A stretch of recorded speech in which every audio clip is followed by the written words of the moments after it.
And we start to lose resolution now, but so now you have kind of a close-up, right? Wide, medium, and close, that kind of thing. Wide, medium, and close, right?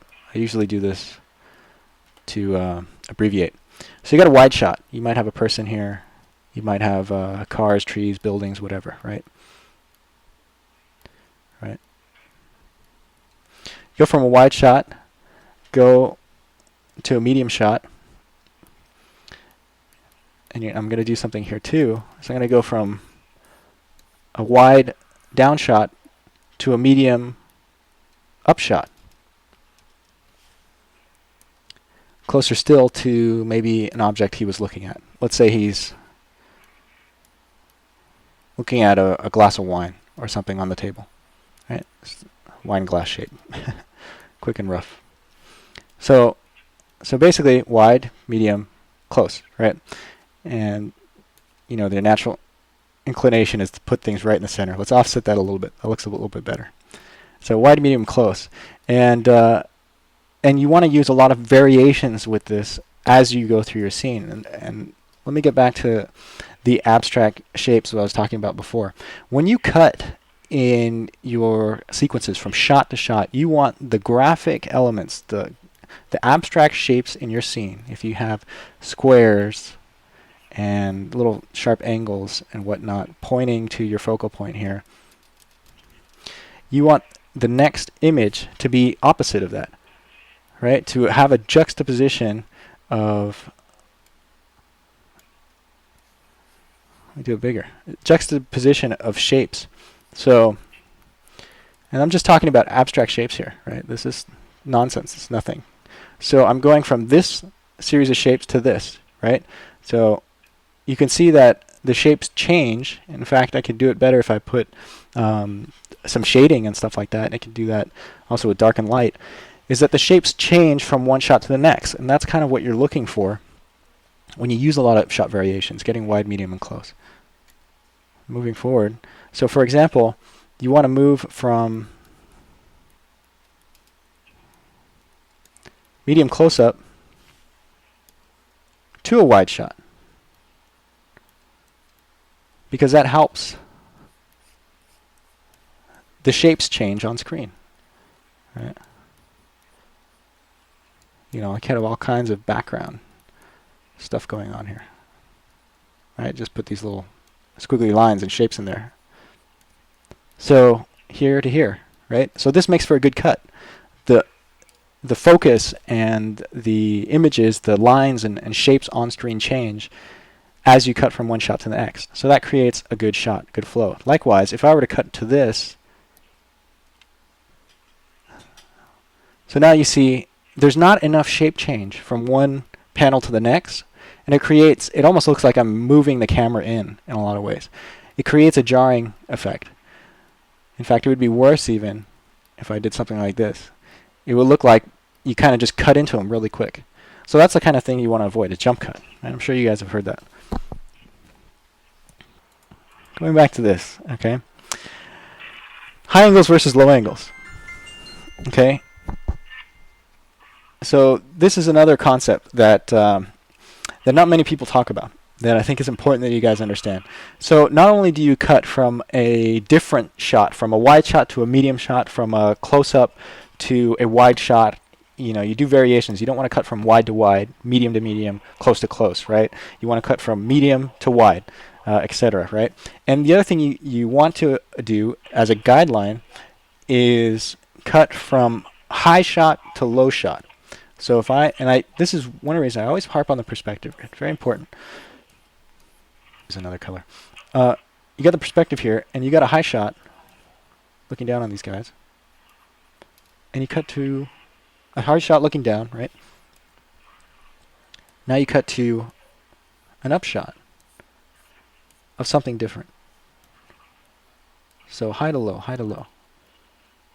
So this would be one shot, the next shot, right? So the camera's low here, the camera's high here, right? That helps you create the flow, the visual flow, so that works better.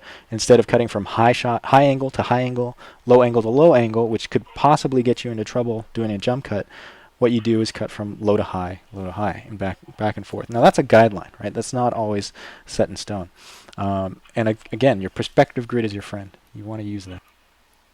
You can put the focal point here within this small boundary of the picture plane, and the rest is simply, foreground, and you're essentially blocking off the frame. So you want to create unique but acceptable and understandable, clear ideas of your composition. Above all else, clarity is king, right? Everything needs to be clear, right? So if people don't understand the message that you're trying to say in your boards, something's wrong. And so that's where the opposite extreme. So you want to be original, but you also have to be clear. You have to be clear. Right, again, using my thumbnail shortcuts. You got a guy's hand, right? Perspective grid. We're looking at maybe the tabletop, something like that. Guy's hand comes in this way. If this is the shot that you're going to use here, and you need to show another shot of a hand, well, you have to come up with something more original, maybe something unique, right? And if you're going to use the same shot, well, you probably want to go either closer or wider. Don't use the exact same shot when you're cutting. So if the guy was going to land on the table in another shot, I might change the angle. It could still be from a high position, just like I did in the first frame. But now maybe I'm a little bit closer, and now the hand is coming in at a different angle, right?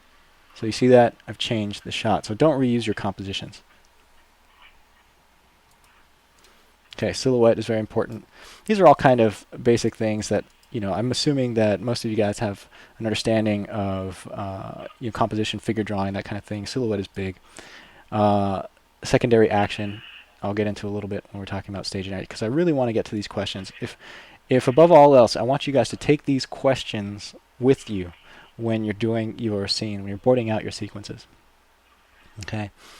So I titled this Questions to Ask Yourself as You Stage and Draw Your Thumbnails or Storyboards.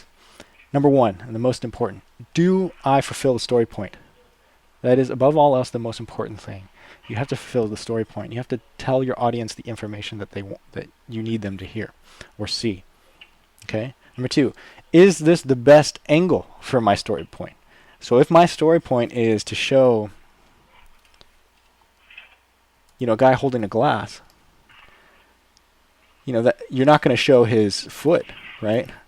If he's holding a glass, if the glass is up there, it's very simple. Just show the glass and the guy, or character holding the glass, right? Is this the best shot? Now, once you establish this, you have to ask yourself, is it better to show this glass from a high angle or a low angle? Well, give it a try.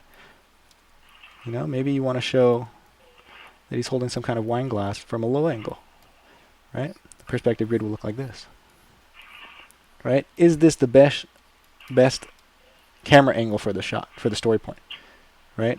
Could be something like this. Whatever you're trying to do, right? So, you see that? It's a simple drawing, but you kind of get the idea that you have to explore your different options, okay? Is this the best angle for my story point? Very important. Okay, and I use this a lot of times to remind myself. Now, I'm always thinking, when you're drawing these things, you have to be thinking, always thinking about, are you doing the right things? Are you using the principles in the correct way? And this is a good reminder. Does the shot have depth? Foreground, middle ground, background. Are you showing foreground, middle ground, background? Now, you don't have to show all of these in every single shot, but you do have to have, I spelled this wrong. There should be an H there. So depth is what I'm going at. Foreground, middle ground, background. So even if you have a close-up, maybe you're using a long lens and you're looking through the trees and you have branches or something in the foreground, even when the main focus of your composition is going to be a giant head on screen. Foreground, middle ground, background, very important. Depth. Are subjects coming at the camera, going away from the camera, right? I mentioned that before. Things coming at the camera, things going away from the camera. You'll see this a lot in action movies. Are there too many horizontal and vertical lines in my shot? The more horizontal and vertical the lines are in your picture plane, the more static